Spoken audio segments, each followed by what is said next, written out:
बिस्मिल्लाहिर्रहमानिर्रहीम। अस्सलामु अलैकुम। उर्दू मोरल स्टोरीज़ में आप सब दोस्तों को खुशामदीद।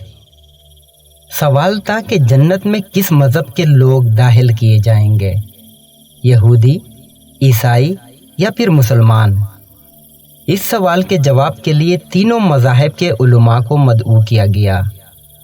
मुसलमानों की तरफ से बड़े आलिम इमाम मोहम्मद अब्दा, ईसाइयों की तरफ से एक बड़े पादरी और यहूदियों की तरफ से एक बहुत बड़े रब्बी को बुलाकर उनके सामने यही सवाल रखा गया, जन्नत में कौन जाएगा, यहूदी, ईसाई या फिर मुसलमान।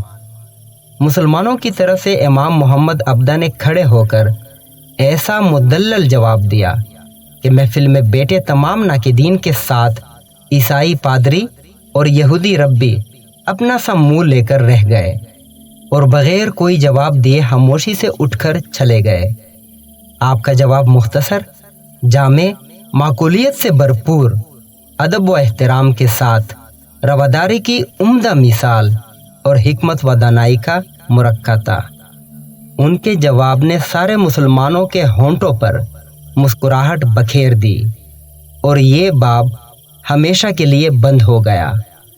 आपने फरमाया कि अगर यहूदी जन्नत में जाते हैं तो हम भी उनके साथ जन्नत में जाएंगे, क्योंकि हम उनके नबी हज़रत मूसा अलैहिस्सलाम पर ईमान रखते हैं और ये कि उन्हें अल्लाह तबारक व तआला की जानिब से अपने बंदों पर नबी मबूस किया गया। अगर ईसाई जन्नत में गए तो हम भी उनके साथ ही जन्नत में जाएंगे, क्योंकि हम हज़रत ईसा अलैहिस्सलाम पर भी ईमान रखते हैं।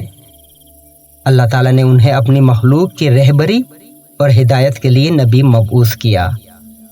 लेकिन अगर मुसलमान जन्नत में गए तो हम सिर्फ अल्लाह जल्ला जलाला की रहमत के साथ अकेले ही जन्नत में जाएंगे।